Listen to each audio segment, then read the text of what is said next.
we are all people and we're all beautiful and unique and different, and this weird tribalism when it comes to, oh, I go for New South Wales, I go for Queensland, I go for Ford, I go for Holden, Republican, Democrat, gay, straight, liberal, what the fuck ever. It's dumb tribalist fucking mechanisms that are baked into our dumb monkey brains. You're beautiful, I love you, I'm proud of you. It opened my eyes to the depths of your struggle and your pain and what you've been through. And I've known that story, but I didn't know why or why that was happening. So yeah, it was a great doco. I will like to say at the end, like, yeah, I'm very thankful you bothered to take this time. Like, you're one person in my life who, like, I've been very comfortable being myself around. Like, yeah, I'm very comfortable being around you. Even before my parents, you knew I was trans before my own parents did. Yeah. Yeah, like, you're someone that I find very accepting, and like I very much like that we got the chance to, you know, kind of review this and look into this, because it's a very unique perspective. Like, yeah, you're cis, I'm trans later in life, like we've known each other a long time, and like it's just good to be able to, like, you know, give cis people your perspective, like, hey, trans people aren't that weird, they're just my friend. Like, yeah, I've known this person for 30 years, they're no different. Like, why you don't need to be weird around trans people. Yeah. And like, as a trans person, I'm gonna say, like, hey, like Will, like my friend Alex, you can be open. Like, there's people who don't care. Like, there's people who are gonna accept you. And like, that acceptance is what helps, because like the difference between having someone and no one is very different. Absolutely. Someone who sees me as Tallow and having no one who sees me as Tallow is life-changing. Like, so having friends like you, having friends who are willing to see me as me is probably the only reason I'm here, like, to be honest.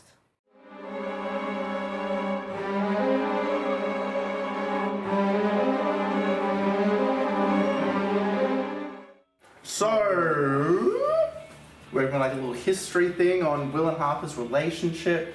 Started off at Saturday Night Live like 30 years ago. I think Will Ferrell like made his career from Saturday Night Live. That's where he like broke into the mainstream. Yeah, that was like his kick-off point in terms of comedy. Shit. And they didn't even like think it was going to be good anyway. Yeah, it's a weird kind of humour. I am a Will Ferrell fan. I loved Anchorman when I was a kid, and there's been a couple others. I'm not like a massive Will Ferrell fan, you know. Yeah. Some like the Step Brothers, that's a whole fucking thing, and there's a whole group of people that are like obsessed with that movie. It's a good movie. I watched it. That was good. I don't really watch it that often, but like the activities scene, like Room for Activities, is just seared rent free. Is that the drum part? No, the bit where they move the beds. Oh yeah. There's so much more room for activities. It's like that is just locked in my brain in its own little space. That's fair. It's never going away. Yeah. I just remember the drum part. I probably watched it when it came out. Don't touch my drum kit. He's talking about his balls on the drum kit or something. And yeah, Harper was a writer on Saturday Night Live, and eventually she became like the head writer. Yeah. And they just seemed like friends. They're like, she understood his humour, and everyone else was kind of like, who the fuck is this dad? Yeah, but that's another half the reason that I kind of put it forward to do this movie, because like it's a kind of similar scenario. Like, well, we've known each other like almost 20 years now or something. I think he's 29, like a long time, like pretty much as long as they've known each other. Yeah, maybe and a like, little bit longer. In the similar circumstance. Like, I'm someone who transitioned a lot later into our friendship. Yeah. So it's just curious to like be able to get that insight. I was like, well, this is an odd opportunity. I may as well put it forward. It does seem rather analogous to our relationship. A little bit, yeah. Yeah. So yeah, basically we went to primary school together, similar kind of groups, like the groups mixed there. Yeah, very like creative, not like directly open queer sort of group in terms of aesthetic, but I'd say like very much that like outcast.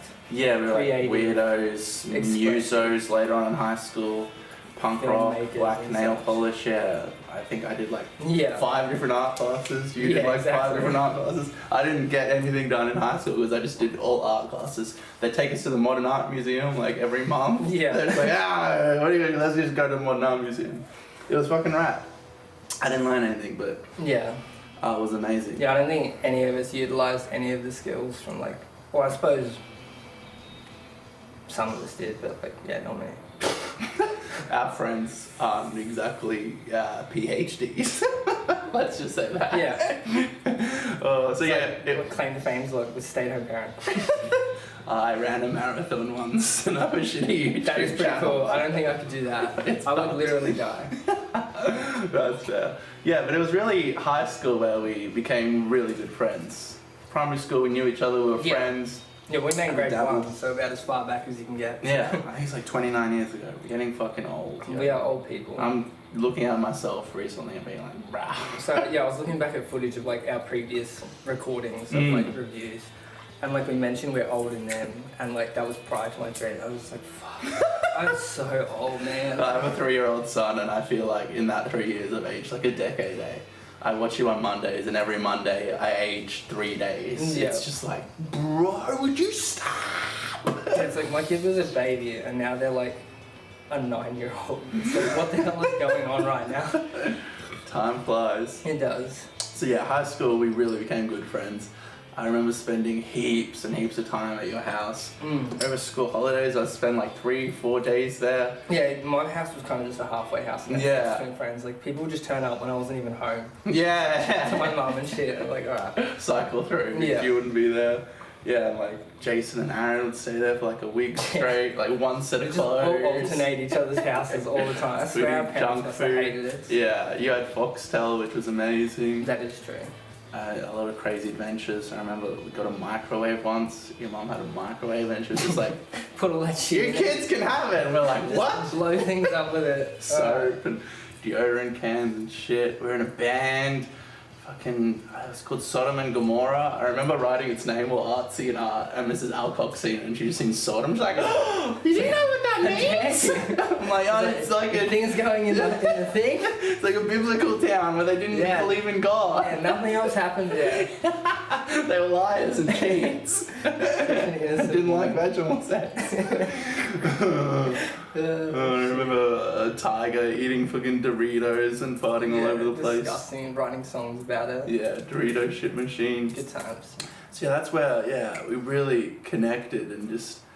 It was always interesting coming from like my family, which was just like me and my mum, and that was it. And it was very like plain and ordinary, and she's kind of from an older generation. She was much older when she had me, so she's kind of, reserved. She's silly and weird, but she's not like crazy or outlandish. She's pretty like... Just very conservative and like the housey stuff. Yeah, button up. And then I go to your house and like your brothers are crazy and they're jumping around. Covered in tattoos. Yeah, the swearing and fights, and it was a culture shock, but it was fascinating. Yeah, very different. I wasn't pushed away, I was like drawn in. I'm like, what is happening? Like, this is interesting.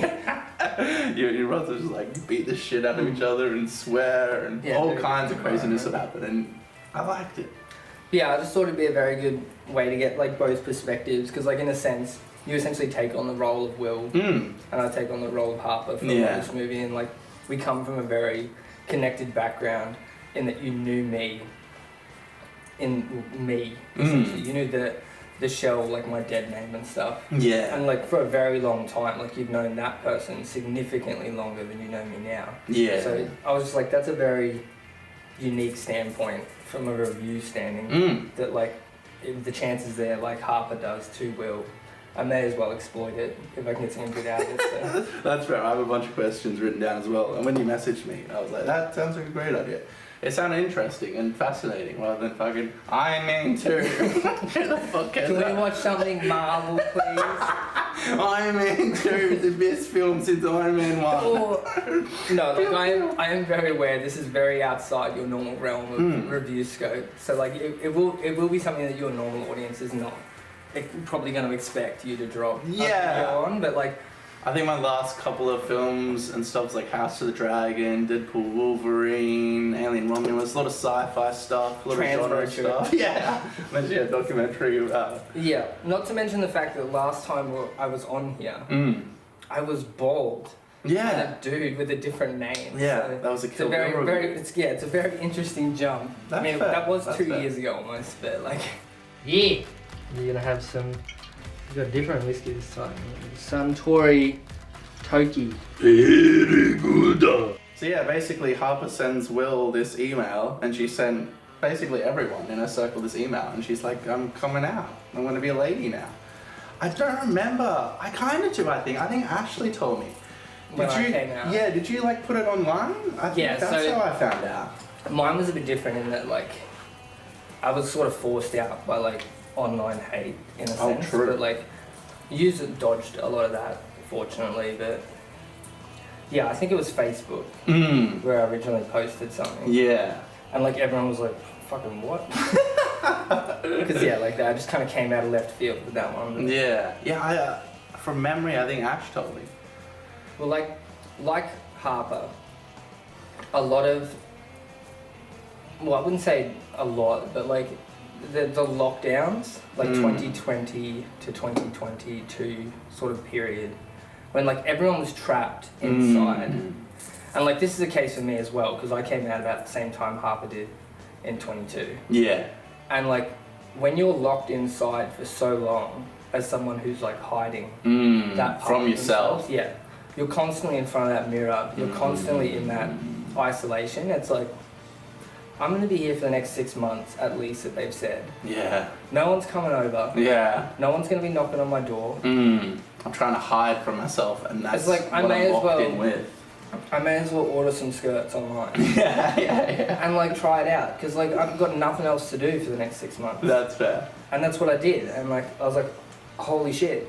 I was like, what the fuck have I been doing for the last 30 years? Yeah, so you just like ordered skirts and put them on, and it just like no, like sort of. Like I was sort of gender fluidish in the sense that like I was very feminine in my dress, like prior to that. Yeah. When I was like entering more into the furry community. Yeah. Being a lot more feminine, but that was like sort of just the ramp up to that. That was the start of COVID, essentially. But like that lockdown period, where I just had months of like nothing to do but reflect, nothing to do but like look inward. Like there's an artist I like, Marina Abramovich. Okay. She done a piece years ago now where she just sat there and like stared at someone across the table. I've heard about it, yeah. And like one of the powerful things she said was like, in that moment, like with everyone looking and the cameras and that, like she was it locks you in with nowhere to hide but like within yourself sort of thing. Like there's nowhere to look but inwards. And when you're in lockdown for months, nothing to do, no one to talk to, like you're gonna start self-analyzing. Yeah. And like a lot of trans people did, which why there was like not necessarily a spike, but like a lot of trans people recently came out during the lockdown. Yeah, that's fascinating. For the same reason that Harper and I did. It's like you had nothing else to do but look at yourself. You're just forced for in months. scenario. And it's like eventually like analyzing. I'm just gonna go for it. Like it just eats away at you to a point. Yeah. That's fascinating. I've been like a bunch of crazy shit like that happened during lockdown. A bunch of people realized, why the fuck am I doing this job, or why am I with this person? Not even just in the trans story, like marriages. You're like your marriage is kind of failing, and then you're locked in with them, and you're like, fuck this. You spend that much time going to work or like doing this, like you don't notice these things. Then months that you're together, it's like everyone was kind of faced with themselves. I hate my job. And like a lot of people that were repressed, they ended up just having to deal with it instead of hiding it, because there was nothing else to do. Yeah. You just had nothing to do. After a while, it's like, fuck it, let's do some self-analyzing. Yeah, that's fascinating. He knows that I've been across this country almost as much as a truck driver. I've driven it, I hitchhiked, I've been everywhere. I love it so much. I made it. I just don't know if it loves me back right now. After she had come out and transitioned, she had kind of lamented, gosh, I don't know if I can go to these same places as Harper. Kind of light bulb went off in my head and was like, Harper, would you want to do a road trip where we visit these places as this new version of yourself? So yeah, this documentary is like a road trip format, which is a great format which has been used over and over again for like adventures and new experiences. I really like the tone of it and kind of how it was constructed. Yeah. It's become so politicized now, this whole trans thing, and there's like religion tied in because of the Bible and all that bullshit, and like America with all that. That is one of the garbage. reasons I was kind of okay with suggesting this, because like, the story, as you said, like around my existence and everyone like me is very politicized. Yeah, which is weird. We're a weapon essentially, but like this story is very disconnected from that. You see a Trump sign on a wall maybe once or twice, and they mention the governor who's passed a lot of anti-trans stuff. But besides that, it very much keeps away from the political and like discussion of the ethics or moral or religious beliefs. Yeah, it wasn't and preachy. It's a story about just two friends. That's it. Yeah, it was. It's just how to be a good friend, not how to deal with trans people. It's just this. My friend has come to me with this issue. How do I be the best friend?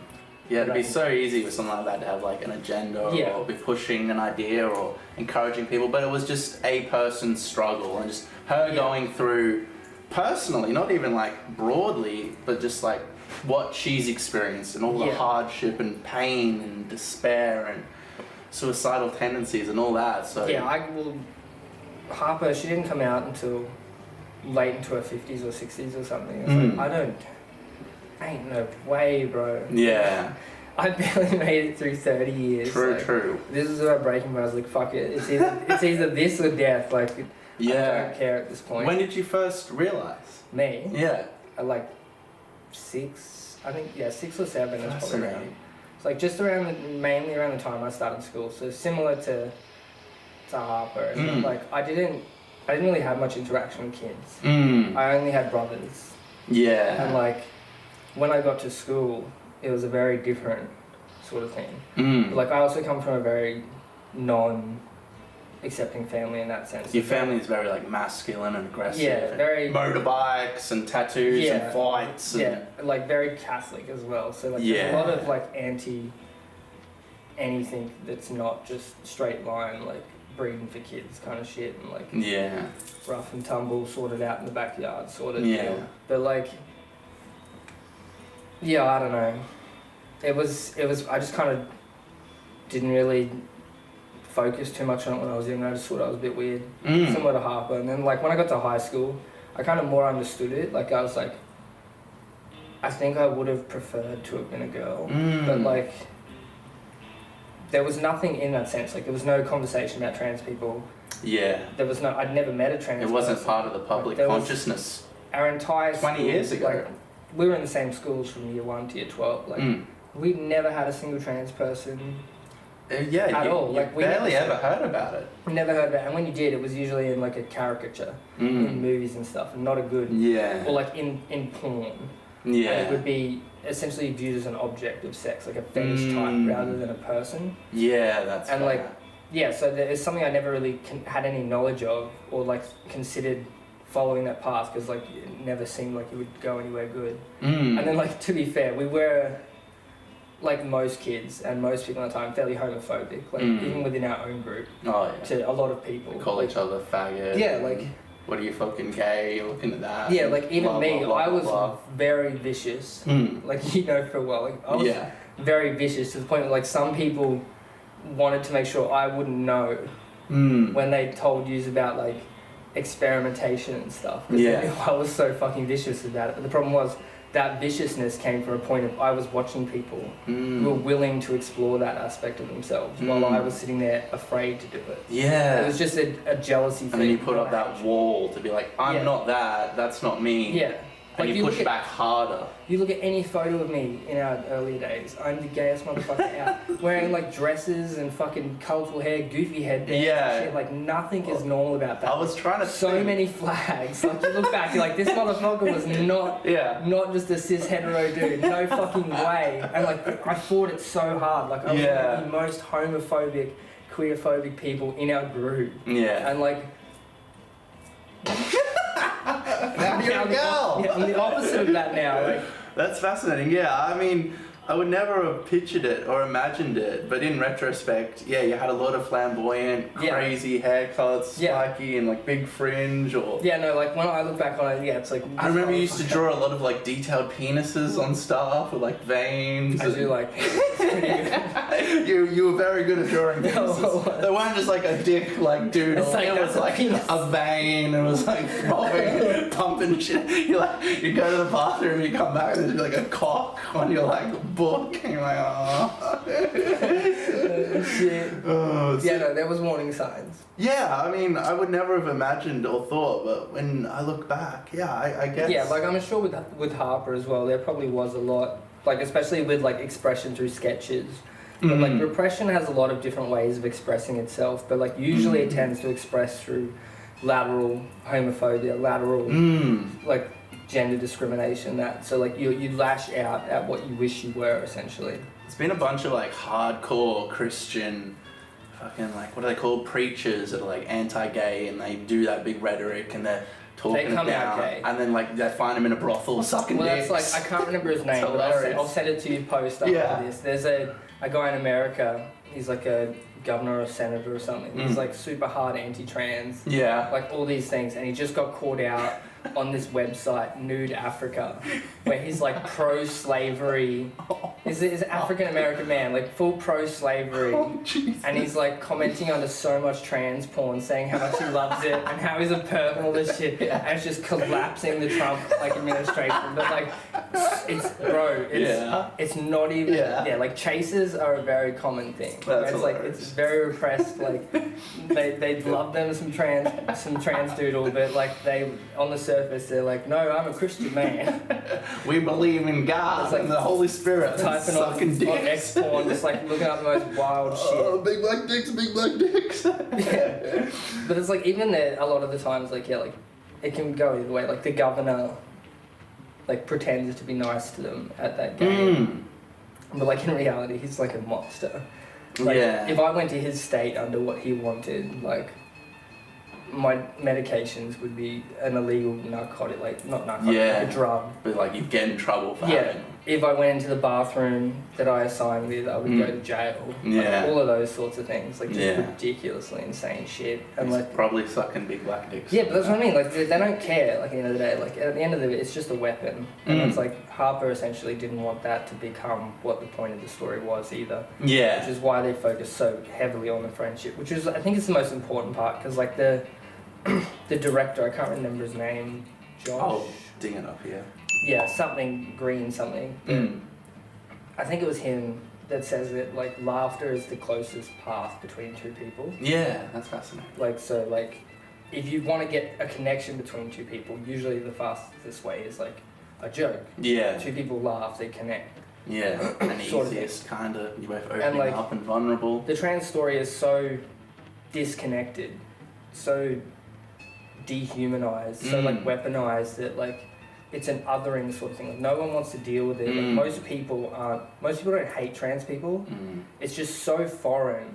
Yeah. So like newly thrown at them all at once that they're just like, I'm dealing with my work. I'm dealing with like, I've got mortgages. I don't want to focus on this.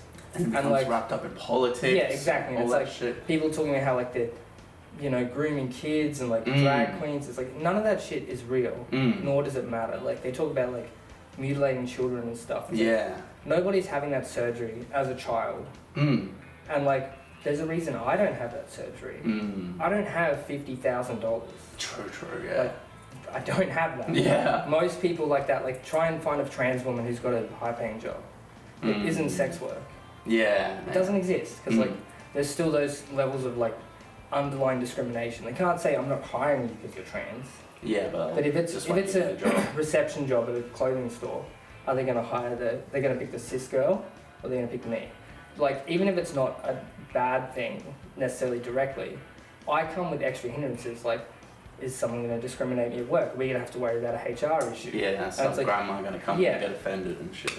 There's a lot of shit that, like, it just makes it harder. Yeah. It's weird that it's become so politicized too, and I think a lot of that to do is religion.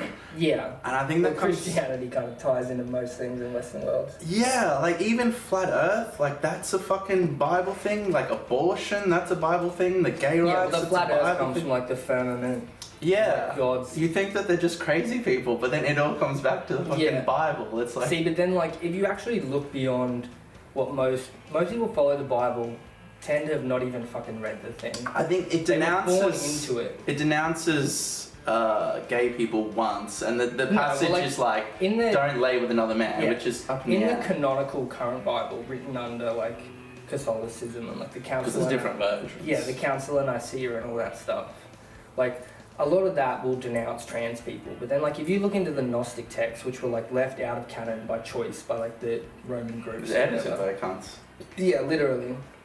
They had ones where like any woman who becomes like me, so essentially becomes like a trans man, like I don't remember the exact scripture, will be like allowed the highest point in heaven. Or something. But yeah, So, they like, pick and choose. Yeah, like it's and like Mary used to be like 12 different people that they mushed together. Like there's a lot of weird shit, and then not to mention the fact that like Jesus wore a dress. Yeah. Like dresses weren't weird until like the last 100 years. Yeah, that's right. Until the 1910s. I'm fucking Scottish. Yeah. Wear like fucking kilts. Until the 1910s, pink was just a derivative of red. Yeah. It was a masculine colour. Blue was a feminine colour because it was like naturey and all that shit. It wasn't like fire and in the 50s blood. it was like flipped. Yeah, it was flipped. Always it's just, red, pink, it's just all gospel current, blue, yeah. all current shit. Like, it all just depends on where you're from, what you're from. Yeah, in the Bible too, it says 5 times it devours not eating shrimp because no refrigeration. Like if you eat shrimp, you could have died. Yeah. But they just ignore that. They're like eating shrimp. Yeah, there's a lot of weird things that don't match. You just pick and choose. That's But what you do. that's the thing. The reason we've become a political weapon, so to speak, is because like if I asked you to answer a lot of questions about my existence or anything like that, you wouldn't know. We didn't learn about that in sex ed. That was specifically kept out. Yeah. Anything to do with like LGBT or gender identity, all that was never explained when we were children. So you have no preconceived notion of what you're supposed to know. And then all you see on the media is the negative side. Yeah. So like it's hard to gain a perspective, it's hard to gain a connection. So it's considered other. It's like dehumanizing. Yeah, it's like when they say boat people are coming. Yeah. It's like it's easy to They're a different species. Yeah, they're coming, they're criminals, they're sneaking over illegally. But it's like the only difference between a legal and a legal immigrant is paperwork. Yeah. That's it. Yeah. And it's like most of these people are like me and my kid. If this place went to shit and I wanted to get out of here, I can't get on like a plane. a war-torn country. I'm gonna get on a boat and go. Yeah. It's no different. But because we don't have any personal connection. Yeah. There's no way to understand it, so it's easy to other it. And like that's why I like this movie, because it's a cut through where it's like it's personalizing it. It's just showing two friends. You can say there's a cis element, so like anyone who's just a cis person like you can watch the movie and go, shit, what if that was my friend? Yeah. Like they're not talking about what is your political party, what's this person's political. It's like, this is just my friend. It's a friend, yeah. They've come to me with this information. What do I do with it? And it's like you either be a fucked friend, like some people I don't talk to these days, and like you don't accept them, or you find a way to move forward. Yeah. And it's like, what's more important, your political beliefs or your friendship? And like that's what this movie is about, discovering. And your politics should not be your main mode of identity. That's fucking And like the crazy. way this movie is filmed, that's another reason I suggested it to you. It's very, like, people have had criticisms of this film in the sense that it feels scripted at times. I like, didn't really think like there is criticism. Like especially when you in interviews, you'll hear them ask Will and Harper about it, where there's certain scenes like the unicycle. Yeah. Or like the therapist at the Grand Canyon.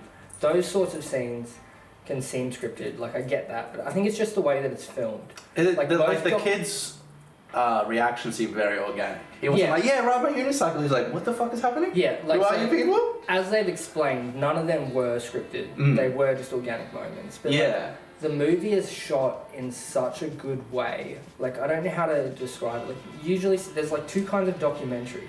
There's like movie documentaries and like docos. Very, very like clean, cold facts. Laboratory, and then there's like a movie, and I think it falls more into that movie sense. But like, it's a road trip. Like it's filmed very well. Like all the scenes, the soundtrack. The music was awesome. Like 60s, 70s pop rock country. That one song.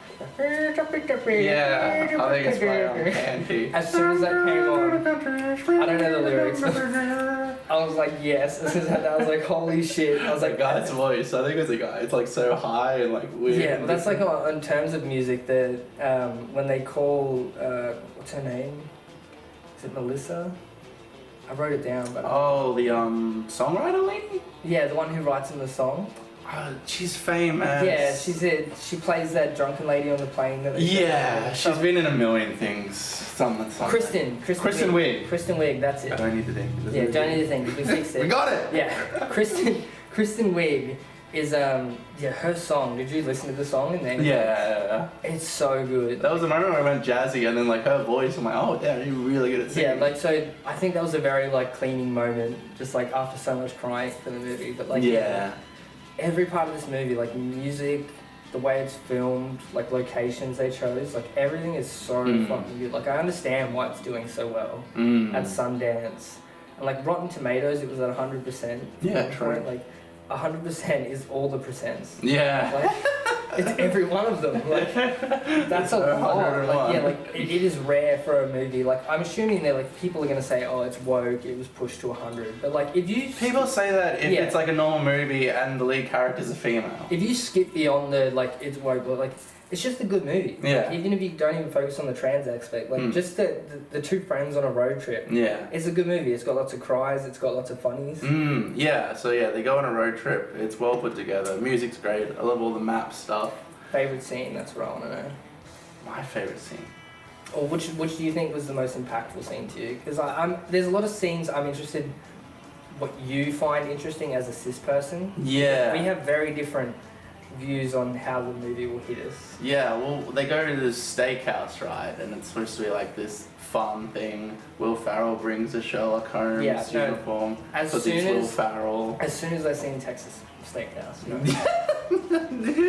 Yeah. Warning sign. Continue. Like.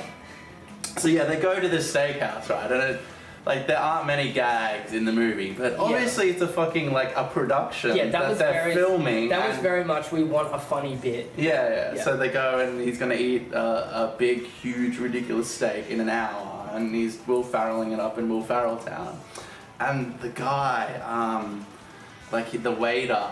Will Ferrell says, introduce me as Sherlock Holmes from London and Miss Harper Steele. And he stutters on it. He doesn't say it, He says he pauses, he's like Harper Steele, and then he like kind of says Miss Harper Steele, and like he like shudders, and it gets weird because they're on this stage and everyone's filming them.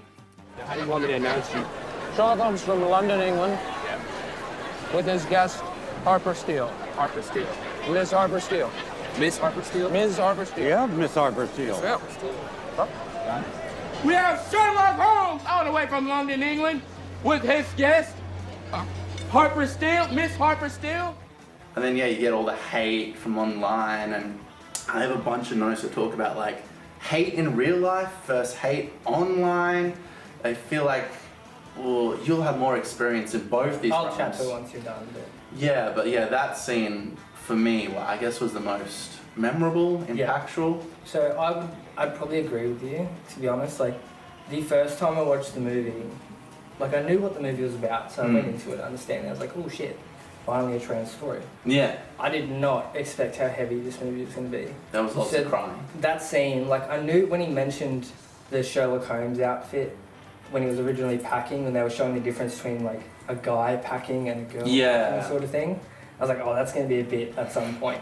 And it came up, and I was like, they did it at the Texas Steakhouse. And then like I was like, oh, that's going to be kind of weird. It's not probably going to go well. And then I seen like they were on that stage with like a presenter. I was like, this is going to go really badly.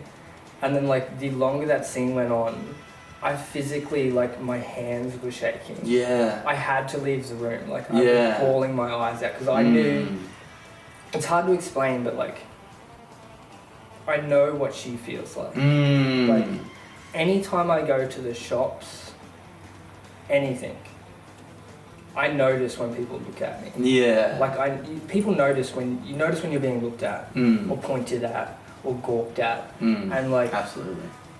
It's not an easy feeling when you go to a shop, like a shopping centre like Westfields near us, and like 70 to 80% of the people stare at you. Yeah. Like, stare at you. It's not fun. And like, as they show after that scene, the aftermath, with the hate comments and stuff. Yeah. I could get you a collection bigger than what's shown in the movie from my personal post. Yeah. In the last 2 days. Yeah, that's crazy. I'm not joking. Like, yeah. I get told multiple times a week in DMs from just people I've never met. They'll just send gore of trans people being killed. Jesus Christ. Kill yourself. Yeah. An abomination. Like, that is a part I'm glad they showed, because like, it's easy to ignore it when you're not trans, but like, there's a reason I don't use Facebook much anymore, because like, anytime I post public to Facebook, just random people will say the most vile shit you can imagine. That's insane. Yeah, and like, it's the unhappy truth is, like, even you're gonna cop shit, just being honest. Like, the chances you don't have a bad comment under this video you have to deal with, like, it's almost zero. Yeah, you know what I mean? Like, yeah, like, a lot of your audience may not agree with what I am. Because, like, you have a very different audience to what I would normally connect with. That's fair. But then even that, most of the people that are going to be searching out this review for this movie, because it's a very niche movie, are going to be people like me who are trans, and they want to see people's opinions, which is half the reason I wanted to give a probably bad opinion, but you know, like, from a trans person's perspective, and people who are actively trying to shit on them. So like, you're going to have people who are like me come into your video for that perspective from you, and then you're going to have people who are just going to assume you're part of this agenda, like they call Will, like, you know, the Illuminati, fucking Nazi, Nazi drilling kids, blood drinking, eating frog baby gays, like. I want to talk about online versus the real world, because I used to be in this band with a bunch of people that you know, and we'd get into these fucking arguments, and it was insane. It would be over like the font of the name of the band and this and that, and we would like fucking go crazy at each other. There was this guy who was lead guitarist and I was a bass guitarist, and I hated him, and I still hate him. And I was gonna say, I've been staring at your bass here for a while. It's a pretty one. Oh yeah, she is. Is it pretty? Mine's still in pieces, from like 4 years ago. True. That spiky one? Yeah, man, you've had that for fucking 5 years. Yeah. And then so like, we'd be online, I'd be like, fuck you, you're a fucking cunt, I'll kill you, and he'd be like, you're a piece of shit, blah blah, and then we'd meet. And there's something online, right, where there's no fear of like physical retribution, or there's no eye contact. There's a disconnect. There's no body language. There's no tone. Like, you can say, it's easy to separate. Go fuck yourself, or you can say like, go fuck yourself. Yeah, like, they're so different, and we know that. But online, it's the same thing. Yeah, there's a very big sense of like, I'm free to do what I want, because especially like, if you're on the other side of the planet, someone random, like, it's like, I don't have to face this person. What I say, the most I'm going to get is they're going to say some mean words through text, or they're going to block me or something. Like, Whereas if someone's saying that to you in person, that's a whole different ballgame. Yeah, there's like violence. Yeah, a lot of people are like that, which is unfortunate. Like, they'll speak a lot of shit that's extremely harmful. And then in real life, they would never say any of that to you. They fold back, whereas they're like, do you actually believe this, or are you just trying to present an image to please people that aren't you? Yeah, some shtick, some like there's a it's just or whatever. And it's just a toxicity where they're like, especially in like even the trans community, like relating it back to something in topic, the negative stuff gets a lot more traction and engagement and follow through and click through and that kind of absolutely. Stuff than the positive does. Even if it's negative, like, even the people that are against that negative are still going to be like, fuck you, like, this Facebook right. will push that more, it's going to get fed, like, and like negativity is what's growing to be accepted. It's like, and they're called grifters essentially. Grifters, like, you would grift, like, you can grift either way, but like, it's more profitable to grift to the right. Yeah. Like, people like Brianna Wu. If I mention that name to you, you wouldn't have any clue who I'm talking about. Yeah. Any trans person who may be watching, like, will instantly know who I'm talking about. Brianna Wu is a trans woman who's in the political space in America. She originally spent years hiding the fact she was trans, but she was never out about it. Yeah. People knew, essentially, but she is a hard flipped now. Lately, even more, but to the right, where she was, because it's more profitable. If she whinges about, like, you know, giving puberty blockers to kids, or talking about like how Gaza's horrible and Israel's the best, it gets more engagement. Yeah. And she makes more money. Yeah. So like, these people care more about money than anything at the end of the day. It's So, just, yeah. it's attention and money, and that's it. The internet is, it's beautiful and wonderful. That's what, amazing. like, another thing that this movie shows is, like, the people you meet in real life are often not as fucking insane. Like, I know that for a fact. Like, online, like, every day I get death threats, people telling me to kill myself, all that kind of stuff. But, like, in person, like, I have a decent relationship with my nail tech. We talk about gossip continually, like, keep up to date. Like, I have people that do my eyelashes. I go out and talk to people. Like, I go to the shops, I'm fine. I talk to the other parents at my kids' school. But, like, most people, I'm sure half of those people online have said some wild shit about people like me. I think it's only like 5% of like YouTube users or Twitter users or whatever that actually comment as well. Yeah.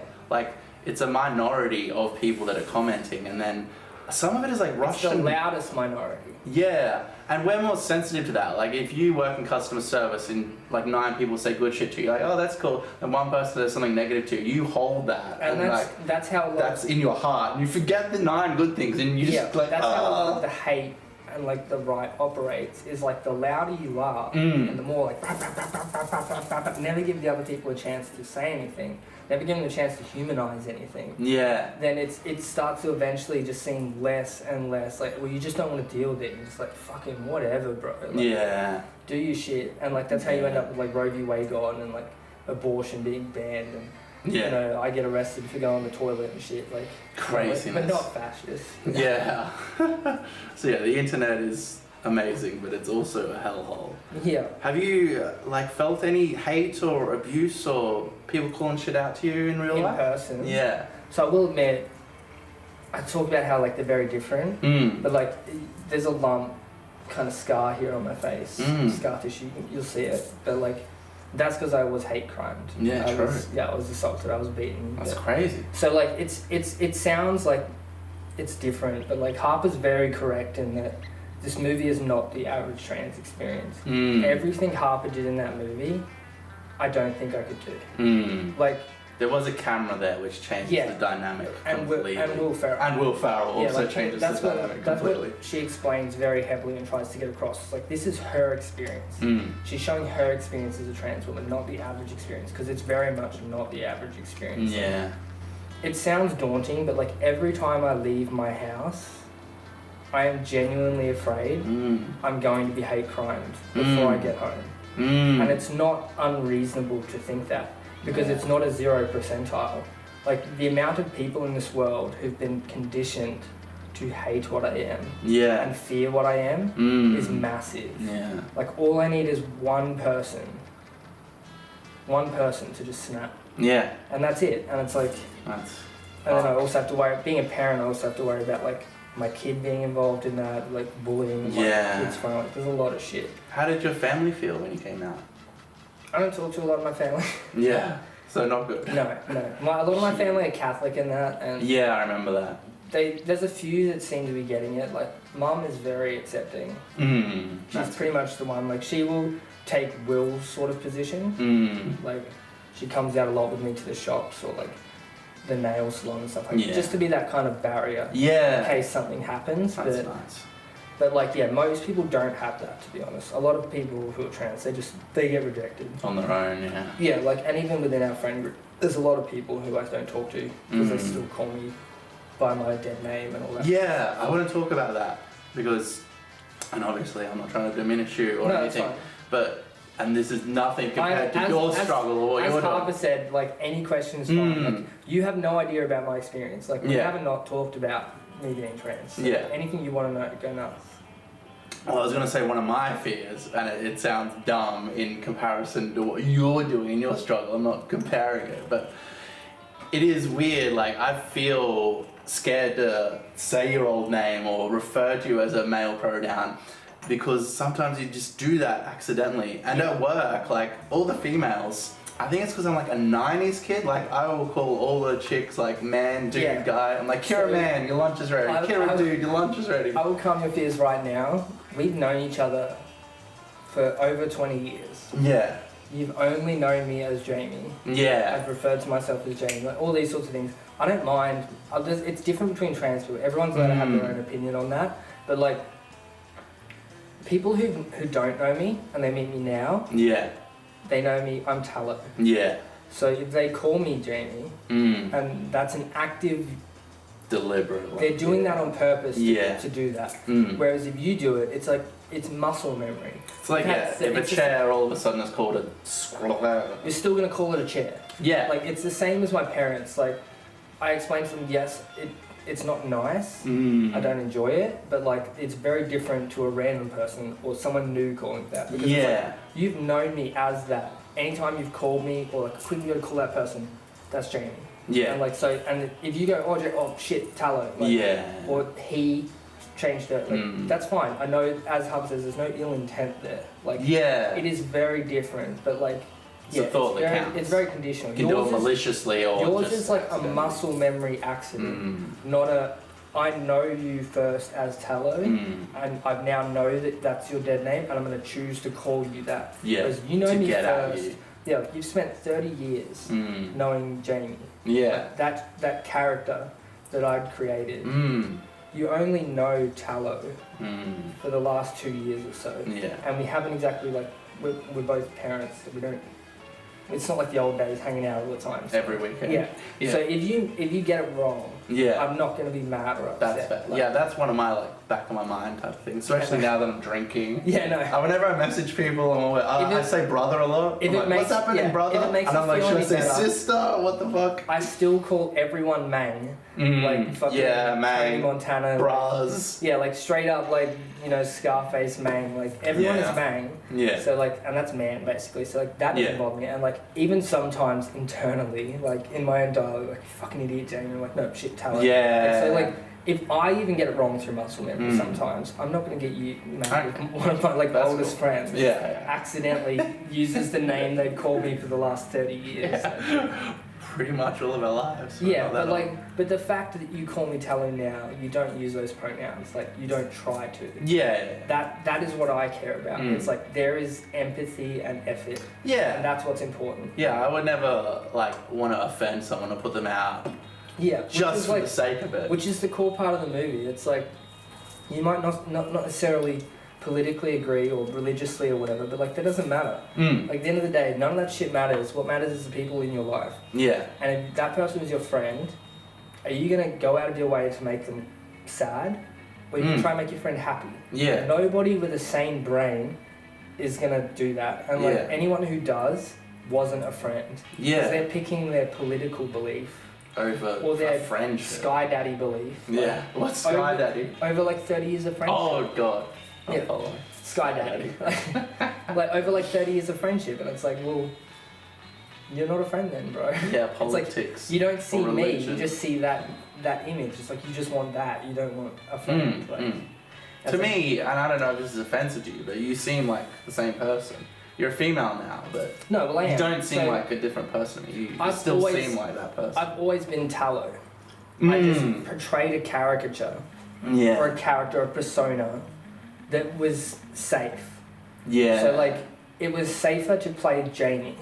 So you know Jamie, but Jamie is no different to Tallow. Besides the physical presentation of what's expected of me. To not be ostracized, because there was a lot of fears that because as you know, even within myself, we were very homophobic and stuff, as we said earlier. It was just kind of part of our culture and our generation. You go over to a family dinner and you'd rock up and there'd be a bun and it had black seeds on it. You'd be like, oh, fucking faggots, eat that. I don't want that one. Or it was just very gay. Everything was gay. Yeah, homophobia and stuff, and that was very normalised within the 90s culture, especially within Australia, because we'd only just got over gay bashings and bans on trans people after certain hour curfews and stuff. Very fucked up shit. So we were born into a very negative culture. We only grew up hearing these things. Yeah. Nothing like Will and Harper existed. So you only see what your parents are saying, what your parents believe, and you're gonna follow your parents. Yeah. So that's all we knew, which is could you imagine if I came out as trans, grade 9, grade 10? We wouldn't even know what it. We would know what it was, but but how do you think? I don't know what my perception of it was back then. It's so underdeveloped. Think about how certain people reacted when certain people dry hump. each other. Like how horribly taunted and That's very they true. were for years. Yeah. Imagine if I came out as a woman and started wearing dresses. Oh yeah, I would had have been like ripped to shreds. I had like hair this length, and people would yell out Yeah, like crazy show shit you to about me. being a girl. And I was stuff. just like a guy, just Yeah, like, like that's just- slightly long hair. A lot of it is repression. Like that's the reason. But like Or like hurt people. They're like yelling out all this hate, and then inside. It's like me being one of the most homophobic people Yeah, in yeah, existence, and it's like I've done more gay shit than anyone else. It's like what? Like even before I came out as trans, I hooked up with dudes. Even after I became trans, I now have a girlfriend. So it's just like I'm gay no matter which way I go. Oh, here's one just about you. Okay. You want to hear this one? Yes, please. Great. A satanic Illuminati pedophile in Iowa. And that's me. Yeah. How do you feel about that? It just feels ridiculous. I have no emotional, That stuff, you can't underestimate the damage that all that does. How did you go with this movie though? Like, what did you expect? Like, did it catch you off guard watching it? Because like I know how it caught me off guard. Because like there's a lot of shit that I agree with and I can see in myself. But like as a cis person, a cis man, kind of in Will's position, how did you take this movie? I actually, when you go onto Netflix and they start fucking playing something when your controller's on it, and you're like, would you just stop? And it's really loud. Plays the trailer. It started playing that because my cursor was on it, and it started playing, and I watched it for like, I don't know, not long, 10 seconds, 15 seconds. And I actually thought of you. I'm like, oh yeah, Tallow. Obviously, because you're a close friend and not anyone else I know that's trans. I don't think we know nobody. I've known a lot of gay people in hospitality, a lot of waiters are gay. Especially from school, I know a few gay people, but I don't think we know a single trans person. I know a lot of gay people from being a chef. So I thought about you, and then I just kind of dismissed it, and then you messaged me, and I just thought about it. I'm like, oh, that actually sounds like a really interesting review. So then I was business mode, I've done I think at this point, 500 reviews? Yeah, well that's like when Will and Harper mentioned it in an interview that I was watching. I think she mentions it in the movie, but it's a scene where she's mentioning how like, she's not exploiting it, but she's like, my friend's famous. Yeah. I'm trans, I may as well. And it's like, that's what I was sitting there thinking, I was like, my man reviews videos. Ain't nobody reviewing this movie. Yeah. I was like, I'm trans. He's cis. The movie's about a cis friend and a trans friend coming out later in life, figuring out what that means. I was like, we can literally be that. Yeah. Because like that's literally the same story. We didn't work at SNL, but we did not work at SNL. Yeah, you knew me longer as a man. Yeah. Than you did. Will did Harper. So I was like, shit. And I was like. So you messaged me, and my initial reaction was, that sounds like an interesting review. And then I was all kind of business mode, I go through the things. My normal system is I get really fucking high, like so high that I'm scared. I made that mistake. The windows blow, and I'm like, it's the cops here, and I'll watch something. For any trans people watching who may not have watched this movie, do not do that. Do not watch this movie high or drunk, because it will fuck you up. It fucked me up so much the first time I watched it, I was not ready. Oh shit. So I went through my normal motions. I normally watch it really high beginning, then I'll re-watch it, then I'll watch it a third time, which is where I do my notes. Yeah. Because your second viewing of something, it can shift dramatically. Yeah. I've watched things before and be like, and then just watched it like a couple hours later and be like, oh, okay, I understand what they were trying to do in retrospect now that I know what it is. So I was just going through the normal motions. And then, I guess as I sat down the whole time I was thinking about you and all the questions they're asking each other and how deep it was and stuff. I'm like, oh, okay, this is gonna be a deeper, more emotionally charged film it than I definitely had catches expected. you off guard being a Will Ferrell movie. Yeah. I just hated myself so much.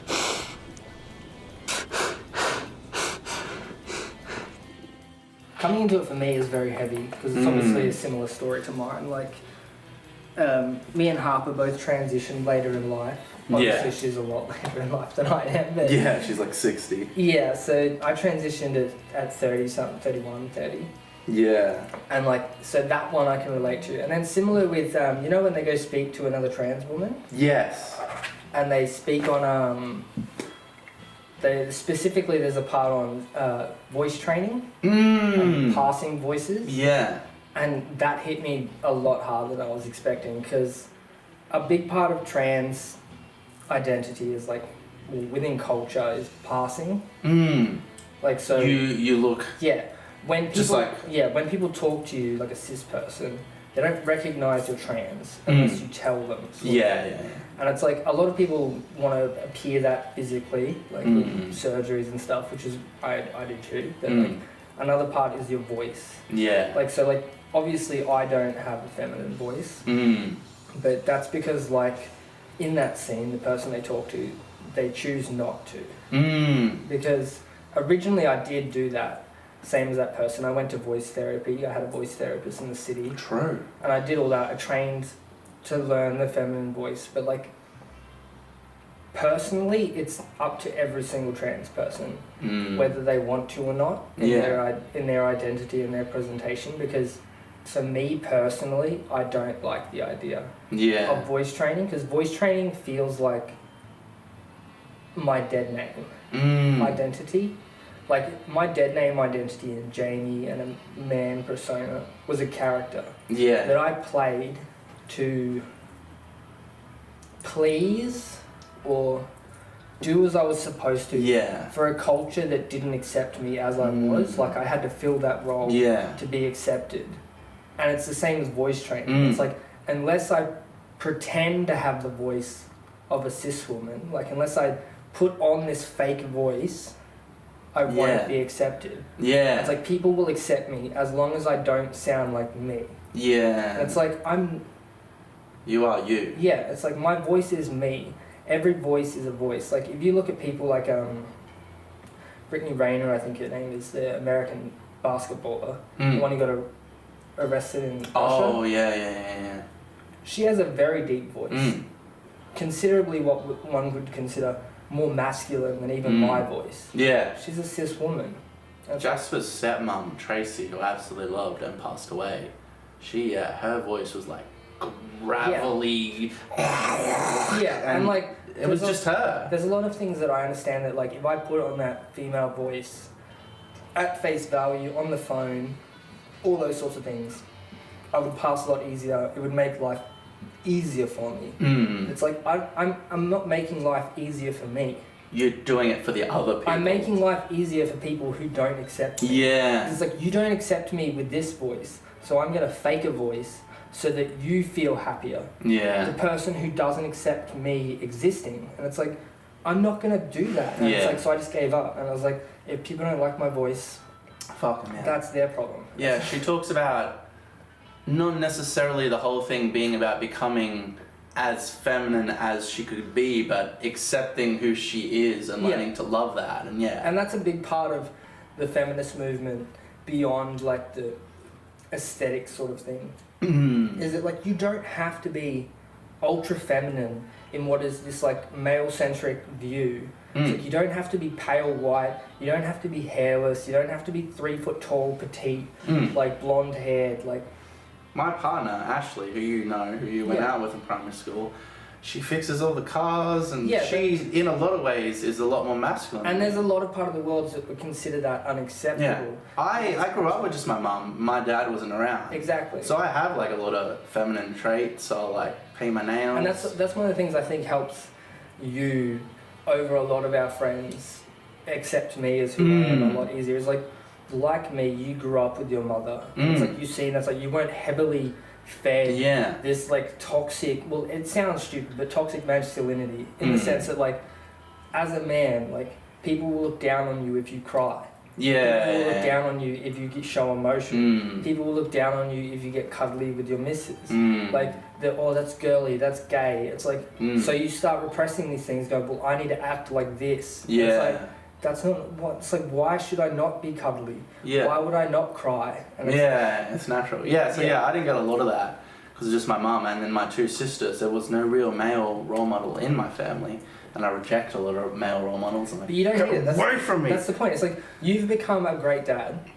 You're what everyone will consider you know, a male role model sort of figure. Yeah. And it's like you didn't have that growing up, but you still managed to make it. It's like you don't need these things drilled into you. You don't have to act a certain way. And you don't have to be a good person. A hyper masculine, crazy fucking guy. Which is like all of these things are just perceptions that are controlled into us. They're taught into us, conditioned into us. It's like the only reason trans is considered bad or different or scary is because most of the world has made it that way. Yeah. Like, trans wouldn't be a weird thing if the whole world accepted it. It's like, it's cool. Yeah. That's it. It's like, it purely comes down to how we're conditioned.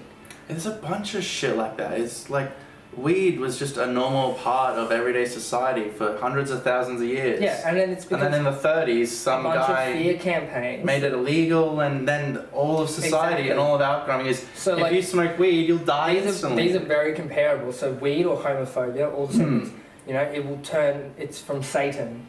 It will make you go crazy. It induces like illegal behaviour, deviancy. It's a gateway drug. Yeah, it's the same as homophobia. Like in the 80s and 90s, the gay kids are going to try to turn your kids gay to like groom them. Yeah. They're dangerous. It's a stepping stone to pedophilia or necrophilia or now if you look at those bestiality. same arguments for transphobia, exact same arguments. Yeah. And it's like, it's the same thing. It's like, on that topic of like, that kind of culture, it's like, when you talk about detransition, the people who are trans and they decide not to be trans anymore, the very vast majority of those are not because they don't want to be trans. What do you think it's because? I don't know. So, yeah, they've transitioned and now they regret it. So and if I decided to transition back to a man, what do you think the most likely clause would be for me deciding to detransition? I don't know, just like a blanket, like confusion or sadness in general, and they thought it would fix the problem and it hasn't. That's what a lot of the media would like to portray. The real reason is social pressures. Okay. Yeah, that's... I spend every day telling people telling me I'm wrong, I'm an abomination, people want to kill me, I'm scared to go outside, fuck it. I'll just go back. Because the rate of retransition, of detransition is actually fairly high. It's only like 0.1% or 1% of detransitioners who detransition because they don't want to be trans. Yeah. Almost all of them are because the world that we live in finds this as something that you is become wrong. a pariah. Yeah, essentially. So like they're detransitioning out of fear, which is the same reason a lot of people don't transition in the first place. Yeah, true. If they didn't exist, there wouldn't be this hesitation. Like trans people wouldn't be afraid to be themselves. Yeah. I wouldn't have spent 30 years I wouldn't have had to go through a male puberty. So you're on estrogen, eh? Yeah. How did you feel the first time you started taking it? Similar to Harper, in that scene where they're talking about other trans women. Yeah. About taking the first pill. Yeah. A lot of that is psychological and like, I'm finally taking this step. There's nothing actually physiologically happening kind of immediately. Like it takes immediate a while. purpose, but like... Placebo effect is a thing. With me, it was kind of similar in like, I'd spent 30 years severely depressed, severely repressed. Yeah. Like, just fucked up. Not knowing what I was, thinking I was wrong, like built wrong, all that kind of stuff. And when I started talking to the doctors and got on the estrogen, all that kind of disappeared. And like, it was explained in like, a lot of that depression, sadness, anger, all of that stuff wasn't necessarily who I was or how I felt. It was just a byproduct and a symptom of repressing myself so hard. I'd spent so hard crushing myself into non-existence and like playing this character that it was making me worse. And like once I got on estrogen and realized like, oh, this is who I am. And like, as soon as people started referring to me as Tallow, she, her, all that stuff, I was like, it instantly wiped it. Like, I'm still on an antidepressant because you're not supposed to jump straight off them. And it helps me sleep. To slowly come off. It helps me with like childhood traumas and stuff. That's fair. But like, beyond that, a lot of the issues I had evaporated. Because they weren't actually the issues I thought they were. They were just misguided repression. And like once that repression was released and like I could be myself, I didn't have to hide. I didn't have to pretend. It was like, there's nothing to worry about. It's like, I no longer, as Harper says, when she came out, all she wanted to do was live. And it's the same as me. It's like I spent 30 years wishing like I have to be this for the rest of my life. Yeah. Like this thing. I don't want this. Like I would rather die Yeah. than be this any longer. And eventually just got to the point where I was like, I'm just gonna be who I am, who I want to be. Yeah. And if it fails, like I'm just gonna press quit. That's amazing. And like That's beautiful. Yeah, like so. So you're like considerably happier now. Yeah. So I had 3 attempts, suicide attempts, before I transitioned. Yeah. And like I haven't dealt with any of that after. I've dealt with stuff like from childhood traumas and stuff. Yeah. Yeah, like You're still gonna be sad and down and stuff, but depression is something different. If you let trans people live the life they want, it works. Like the rate of suicide drops dramatically. Yeah. And it's like when people argue like should kids be able to have gender blockers, which are reversible, mind you, which they don't talk about. All blockers do is pause. Yeah. So if you're 13, about to go through puberty, like I did, yeah, I don't know if I'm trans. I'm figuring it out. Can you please do something, doctor? Yeah. Here's a drug that stops it. For now. Not forever, for now. So you can have a few more years until your brain's a little bit more in check, and you can figure it out without having to worry about body hair, deepening voice, all that shit. And if you don't like it, just stop taking it. You can start growing your beard and stuff. That's fair. If you do, then you can go through it. But it's like fair. The fact they want to block that until you're 18 is the issue. Because like a lot of my problems today with dysphoria, all that kind of stuff, develop around the fact that I had to go through a male puberty. Yeah. I have to deal with facial hair for the rest of my life. Like taking estrogen won't stop that. Okay, yeah, So with I suppose you don't know any of this. HRT, the hormone replacement therapy? Yeah, hormone replacement therapy. I know a little bit because of the UFC and Yeah. steroids and stuff. Yeah, that's all bullshit too. But so like on that point, if you're taking estrogen, as long as I've been, so like 2 years or so now, you're at cis level estrogen ranges and cis level testosterone ranges. So you blood tested me and a cis woman, you wouldn't really be able to tell the difference at all. Yeah, true. In terms of estrogen levels, I'd probably have higher estrogen levels than the average cis woman. But they always argue like they're more stronger and that. It's like that they're stronger because they're like if you're a male, you're on testosterone. Yeah. If I'm not taking testosterone and I'm blocking it, that doesn't exist anymore. Yeah. I start to lose bone density. Yeah. I start to lose muscle, so I dropped all my muscle. That's frightening for me. I can barely lift a 2-liter bottle of milk now without shaking. Like it is ridiculous. And then we also have reduced heart strength as well and stuff. Yeah. So like, we're a lot different. That so like doesn't we're sound actually good. at a disadvantage, not an advantage. But like that doesn't work for a political spectrum. So it's easy to say if there's men beating up women. Yeah. Whereas it's like that woman that you're saying beat up a man, like another woman or whatever. She lost 10 times before that win, like. Yeah. Or the woman is saying like this other trans woman shouldn't be able to run in a marathon, lost to like 6 children and like 850 cis women, but like it's the one trans woman who came 12th that she has to argue about. Like it's all just. It's amazing how much the hormones can fucking change things. Yeah, well, I got boobs now. Yeah, do they just grow in? They just grew in by just from hormones. Just grew in. That's crazy. Yeah, because like, well, we're all born female. Yeah. We're not born. That's why we have nipples. Yeah, we start growing female, and then testosterone or your genes or whatever will like switch over and then start to grow those up. It's like if you're we're all female, and then once you get testosterone, the clit grows into a dick. Yeah. And there's a whole group of like female bodybuilders that will take testosterone, build more muscle, and their clit will start to grow bigger. Yeah. Well, so a lot of that It's is to do with just how it works. Like. Yeah. Especially if you're maxing out. They're not doing safe levels. They're like. Your brain may understand like learned behaviors of what's male, what's female, all that kind of shit. Yeah. Your body doesn't know these things. Yeah. Your body only knows the hormones that it's running on. The human body is coded to be able to take both. Yeah. And like at one point during early development, it will go, okay, here's the genetics I've been given. We're going to switch on these ones and switch off these ones. Yeah. We're going to go this direction instead of that direction. Intersex is where that kind of fails and they both go off. But like, one or the other. But if you switch off the ability to take the hormones of women and you switch on the other, you still have all them receptors. Yeah.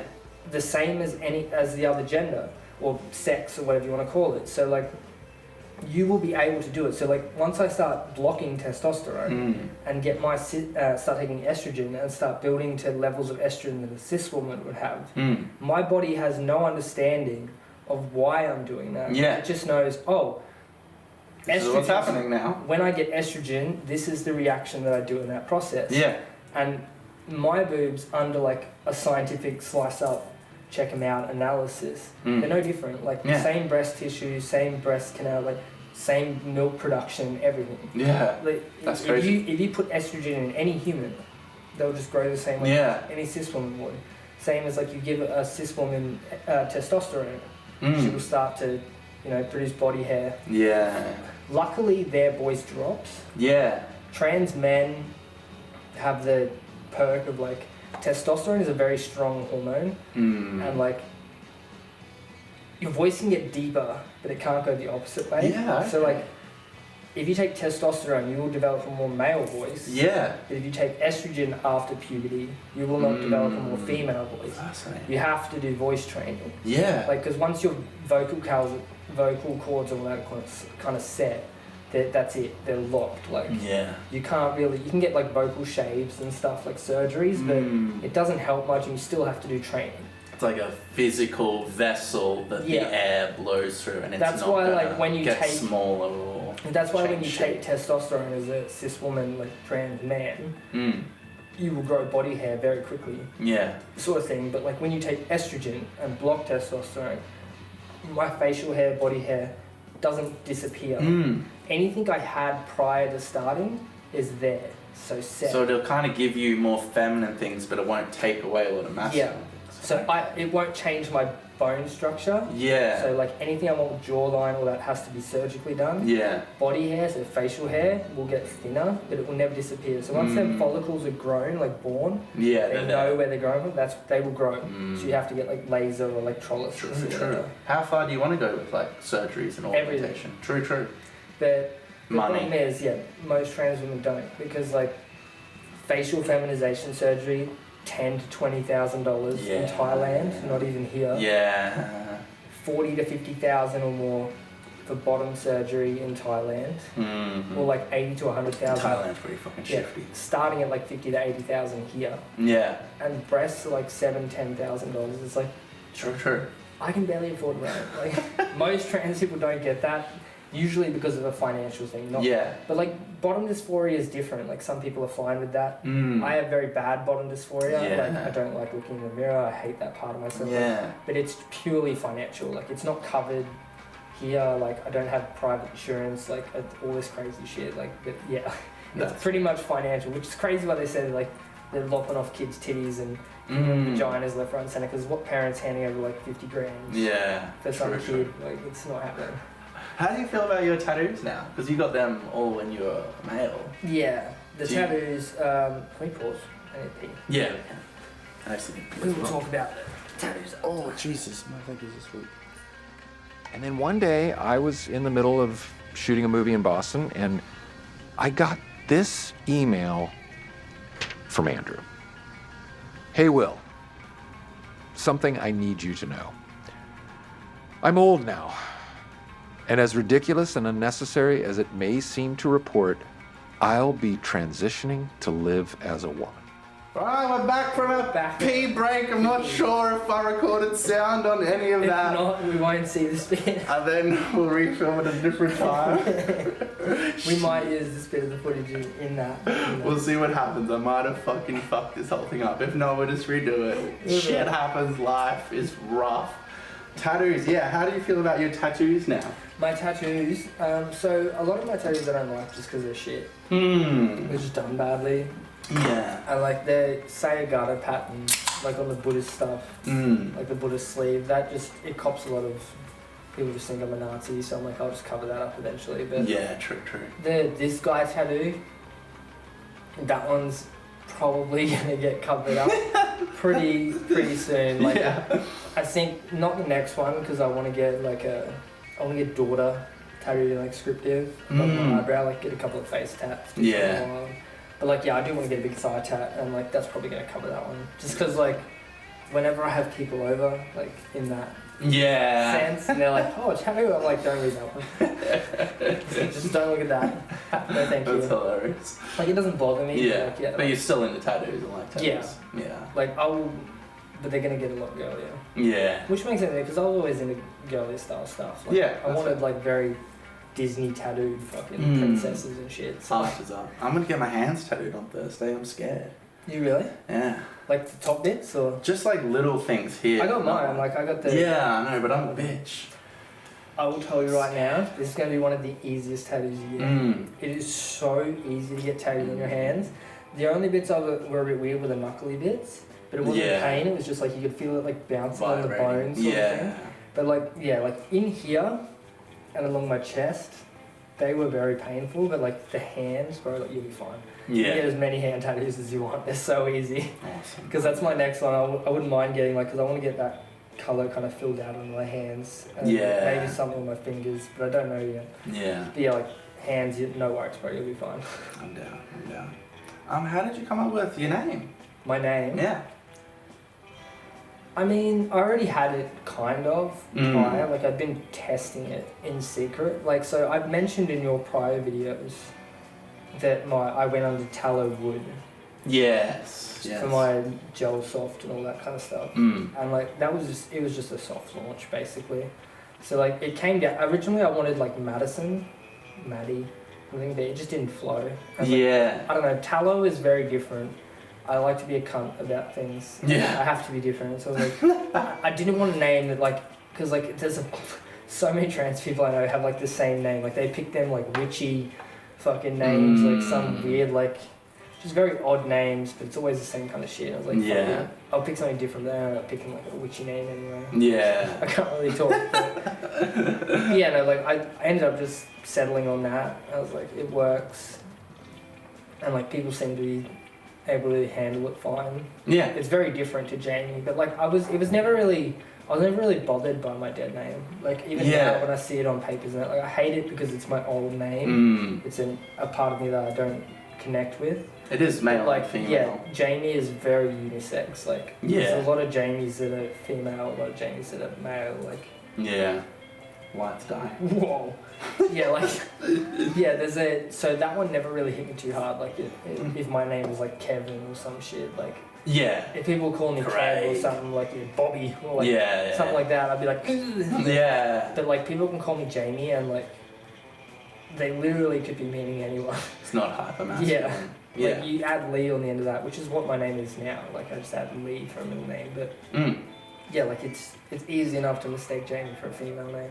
Yeah. And the problem is if I'm on the phone, it's always he, him. That's the only shit. Yeah. Do you get misgendered a lot? Not. Like I don't think I'm very passing in terms of physical appearance, but like day to day, I don't. Yeah. Usually, but occasionally I will. Like the last place I used to go to, misgendered me. Yeah. And like I get it. Like a lot of it's the voice, to be honest. If I really hammed up the girly voice and like did the, like the enunciations and stuff that, females do when they talk, it would be picked up a lot less. People would notice less. Yeah. But because I just don't give a fuck. I'm like, I talk no different. It'd be uncomfortable to constantly be talking in a That's voice the point. not It's yours. like it's like an impersonation. Like I understand and I accept the trans women and trans men who do voice training voices. Yeah. But like personally, I just see it as appeasement. Yeah. It's probably the best word for it. That's like it's not to please me, it is to keep others from being worse to me. Yeah. It's like I'm doing this to stop you punching me. It's like maybe you should just not want to punch me in the first place, so I don't have to pretend. You should just be happy and healthy with I don't who have you to are. be like ew ew and like talk like a girl to like not be punched. Playing it's like part. You could just not punch me. Like, that's reasonable. You know what I mean? That's very reasonable. Were you a little worried about how to talk to me when I came out to you? Sometimes I think that people who aren't trans, I think they're sometimes a little afraid to say the wrong thing around me. That's kind of what I'm getting at. Yeah. And I didn't know when I first saw you, and I was just curious if there was anything there that I probably was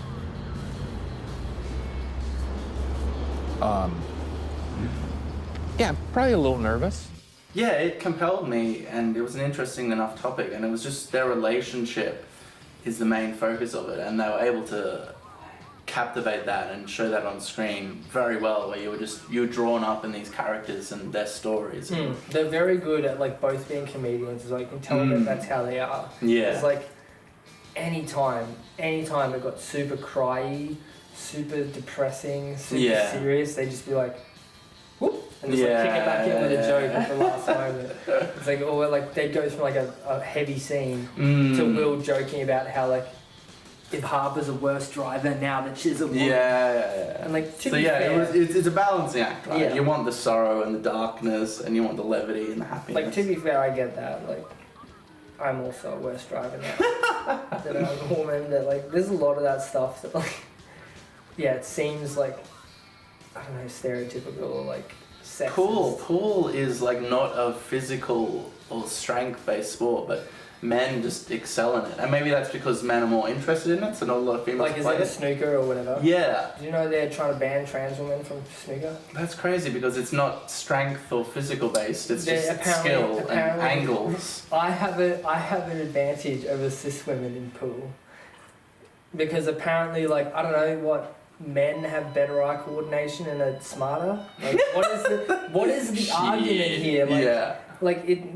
to prove that one, like you have to be misogynistic. Yeah, to say argue women it. It's like we can't have trans women who we see as men in women's sport, in women's snooker. Yeah. Because men are instinctually inherently better at than women. It's like, no, they aren't. It's like you're hitting a ball with a stick. All you need is good eye coordination and like. And it's not a strength thing. Yeah. If you just go, that doesn't help. Same with chess. They're banning trans women from women's chess because apparently we have an advantage, and the only advantage you can have in chess is being smarter. And it's like, what are you trying to say? Men are smarter than women? It's like, to prove your point, you have to shit on yourself, woman. Like, stop it. Yeah. Like, none of it's based in that. It's purely just, we hate men.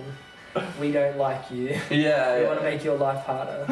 Shit. Like, as we speak right now, Posey Parker, whatever the fuck she wants to be known as, she's in Brisbane right now. Who is this? A super hardcore anti-trans person. She's doing a talk on like anti-trans rhetoric right now in the city at a secret location, at a hotel, at a closed event. That's it. Because last time she was here publicly in Melbourne, she was on the steps of Parliament next to a bunch of neo-Nazis. Yeah. Doing the Hitler salute. In public. And she was borrowing their microphone to talk. Like, that's not something that you particularly when you actually look into the people who are like trying to demonize us, that's the people with well, a lot of it is it comes back to fucking religion. It comes back to it's or it's just like it's a closed-minded like bias and fear of the other. Trans-exclusionary radical feminists, whatever you call them, but it's like it's misogyny at the end of the day, because like these people argue that like, oh, you can't have babies, you're not pretty, you're not little dainty, you're not a woman. And the only purpose of a woman is to pump out a baby. That's what it seems, because like it's like, oh, you have a penis, you don't have a vagina, you're not a woman, you can't have babies. It's like there's a lot of cis women out there, including my ex-fiance, who was born without a functional uterus.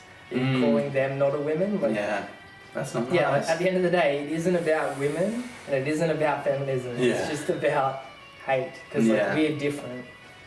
Yeah, a lot of that is like, this is a theory, like evolutionary biology, and it's based on like racism, but it's like that racism and fear of the other, it comes from pathogens. Like when the Spanish interacted with the Aztecs, like 90% of them died from smallpox. Yeah, well, so there's this thing in our brain where it's like the other could mean death, and obviously with fucking global travel, well, that makes sense. that. Like it's no different. Like I am a minority group, so like it's no different. Like colonialism, it factors into the same thing, because at the end of the day, it's all the same shit. It's all colonialist. We're in this group. White supremacist. There's these little smaller groups Christian out there. shit. Yeah, it's we like, don't like the smaller groups. We like our big group. Exactly. It's like, we don't want you breeding with these people. We don't want you having sex for fun. We don't want you doing this weird shit. All you're supposed to be doing is not catching diseases, going to work, and going to work until you die. They're And that's working it. in your factory. Literally, it's like, please make more babies so the next generation can work in our factories. Like, that's all it is. Like, oh shit. it's like, don't have sex for fun. Them gay people, they're not making babies. What the fuck are we gonna do with that? It's like we got negative geared houses we got to rent in 30 years from now when we bother to do something. True. Like, True that. yeah, like that's all it is. That's fair. Yeah, I've gone through my notes. I think I've asked you most of the things I wanted to ask you, or I was curious about. The film is good. I like the film, well executed. It was more of a thinking piece between us. Yeah, well, that is the thing. There is a few things I'd like to ask you. Yeah, that's what I say. What how you felt about the movie. It's like, firstly, did your opinion of trans people, or like how you visualize them, take them in, change before or after the movie? Yeah, it did. Just getting that personal perspective into Harper and her struggles, and just thinking, you see her, right, and you see like the darkness, like that house she brought where she had to hide away and dress up, and like you don't get those personal experiences or viewpoints in a lot of the talking things. Not that I'm like in that community or that's the problem, is we hide them.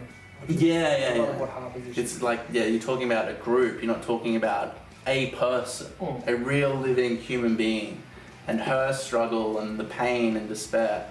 So it opened my mind more to the idea of it as a topic about individuals rather than groups, and getting her perspective and thinking, fuck man, that's crazy, that's dark, that's terrible, that's horrible, and I feel for her and I feel for you. I was gonna say, did it make you think back at all? Yeah, like absolutely. Years we've known each other. That's what I was thinking about the whole time I was fucking reviewing it. There's no way I couldn't. But yeah, it makes sense, and it does make me more empathetic to you and everything you've been through and what you're going through now and the risks you're taking and all that. Yeah, it's a bit of an intense one. Like, that's why I was really keen for us to review this, because like it's a very, very unique perspective that we have. Like, there is not many people out there like us, this guy who reviews movies. Is in the film sort of space, creative space, who has a trans friend who came out later in life. Like, we're a mirror. And you're part of the channel already doing reviews and stuff, so it's organic. It's as organic as it could be. We're about as mirrored to this as we could, without like directly, having the same life. Yeah. Very exact situations. Like, we've known each other probably closer. I'd definitely say closer than those two knew each other.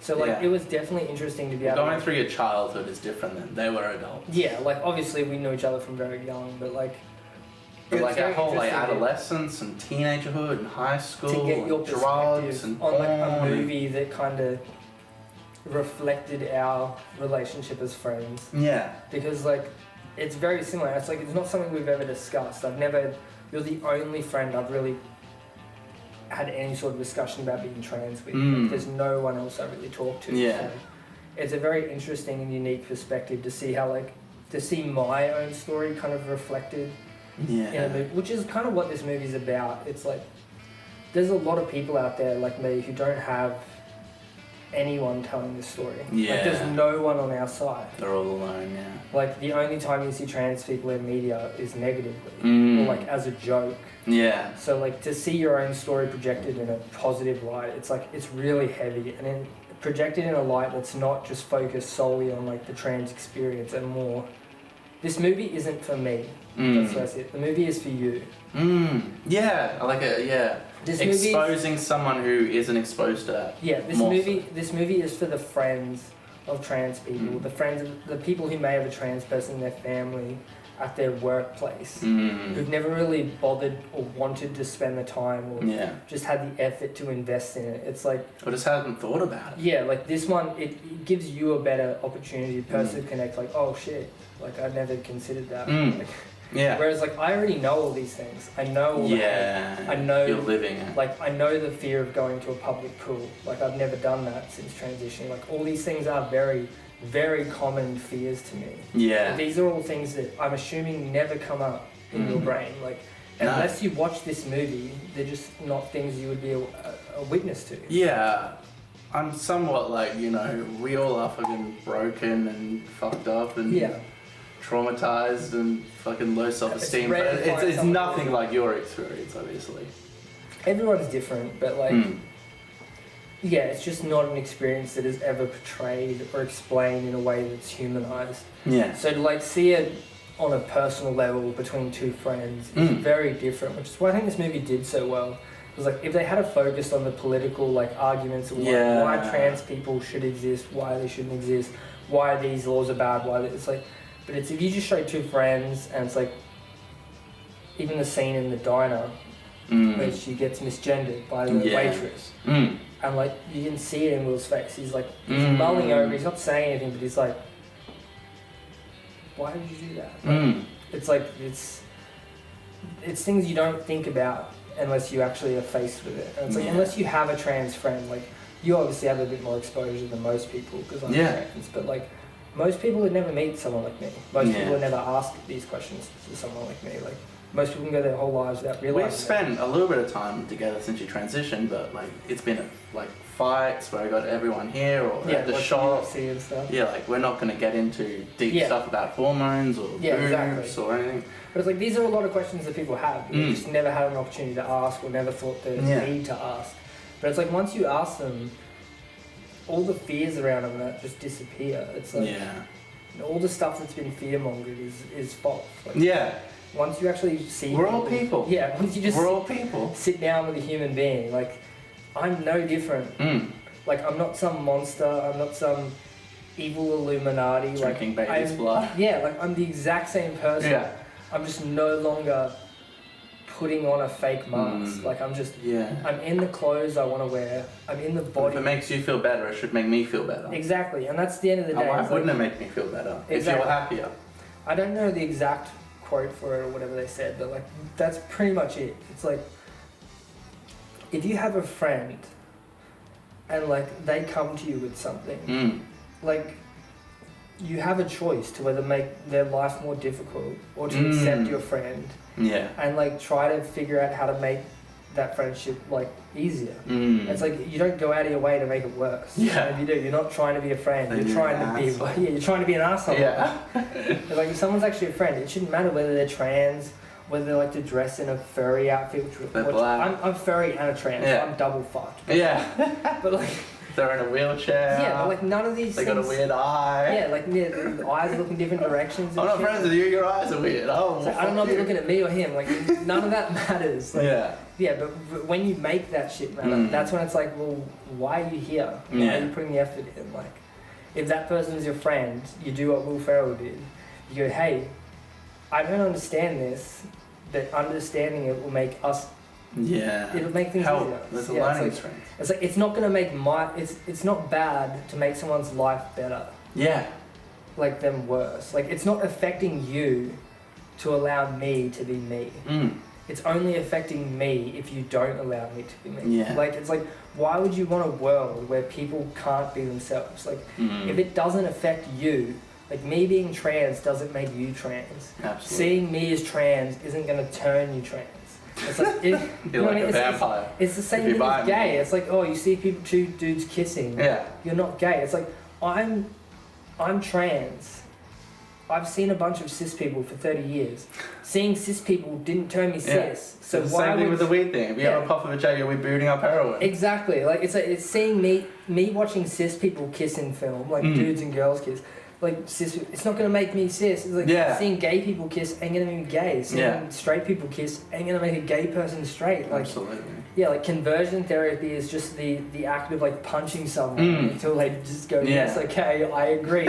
Like, you know what I mean? Like, that's not good. Yeah, like, it's very... There's no harm in letting someone... Like, the way that Will acts towards Harper in this movie is the correct way to go about trans issues. It's like... Just be normal. Yeah. Act as you would.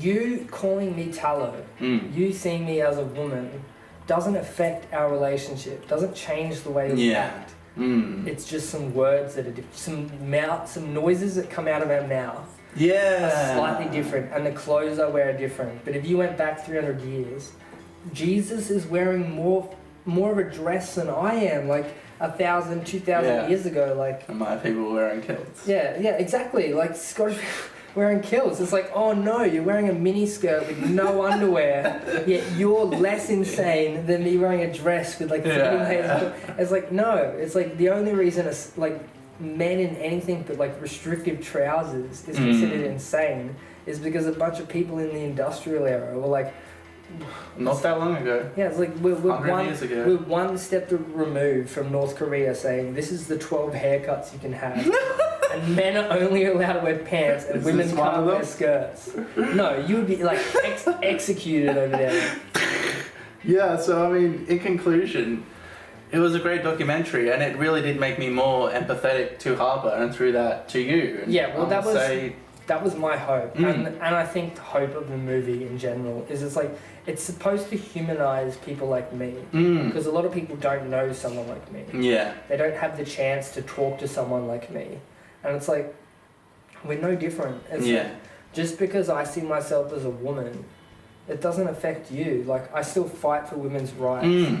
I still complain about men. Yeah. Like, I still think women should have safe spaces. Men shouldn't be allowed to know the locations of women's like domestic violence houses. All that kind of stuff. Like, I'm on the same side, but because some of these women cannot accept me for what I am, they just see me as a man.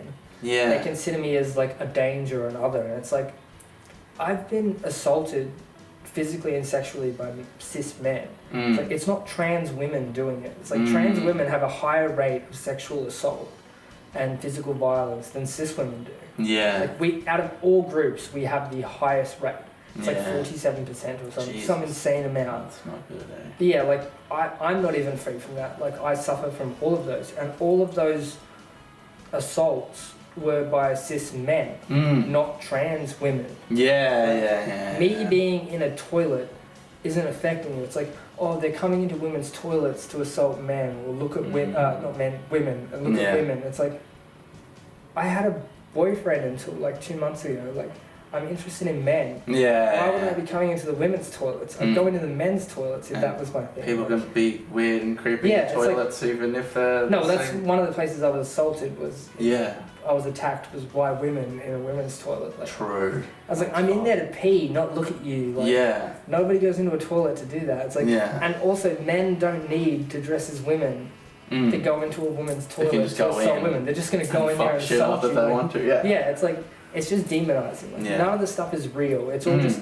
because you've never seen anything like Will and Harper. Because people have never met someone like me. Yeah. They have nothing to compare it against. So when they see all this stuff in the media, and the media usually tends to, you know, tell the truth or like show the world.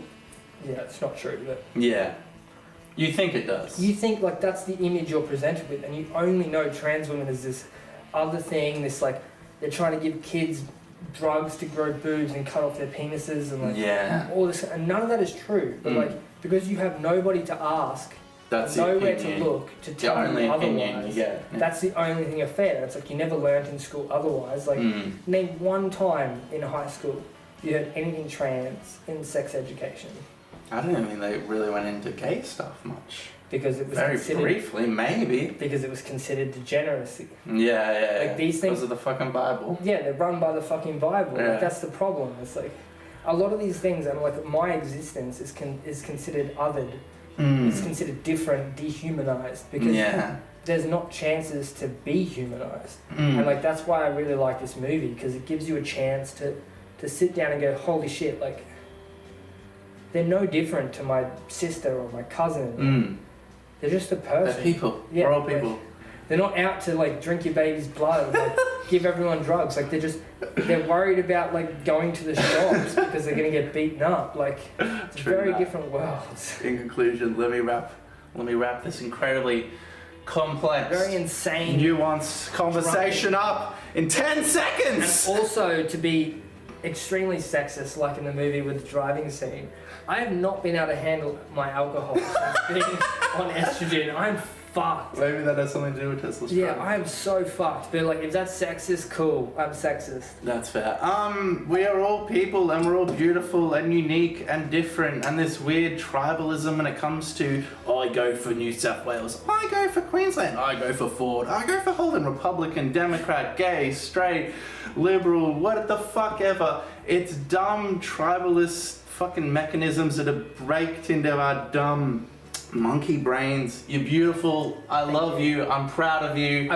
It opened my eyes to the depths of your struggle and your pain and what you've been through. And I've known that story, but I didn't know why or why that was happening. So yeah, it was a great doco. I will like to say at the end, like, yeah, I'm very thankful you bothered to take this time. Like, you're one person in my life who, like, I've been very comfortable being myself around. Like, yeah, I'm very comfortable being around you. Even before my parents, you knew I was trans before my own parents did. Yeah. Yeah, like, you're someone that I find very accepting, and like, I very much like that we got the chance to, you know, kind of review this and look into this, because it's a very unique perspective. Like, yeah, you're cis, I'm trans later in life. Like, we've known each other a long time, and like, it's just good to be able to, like, you know, give cis people your perspective. Like, hey, trans people aren't that weird. They're just my friend. Like, yeah, I've known this person for 30 years. They're no different. Like, why? You don't need to be weird around trans people. Yeah. And like, as a trans person, I'm gonna say, like, hey, like Will, like my friend Alex, you can be open. Like, there's people who don't care. Like, there's people who are gonna accept you. And like, that acceptance is what helps, because like, the difference between having someone and no one is very different. Absolutely. Someone who sees me as Tallow and having no one who sees me as Tallow is life-changing. Like, so having friends like you, having friends who are willing to see me as me is probably the only reason I'm here, like, to be honest. That's beautiful. That's beautiful. Thank you. Thank you for doing this. And thank you all. I'm gonna go wee because I'm very drunk and I can't hold my bladder anymore. I want to go check this fucking video and see if we got it. Yeah, see if we recorded any audio.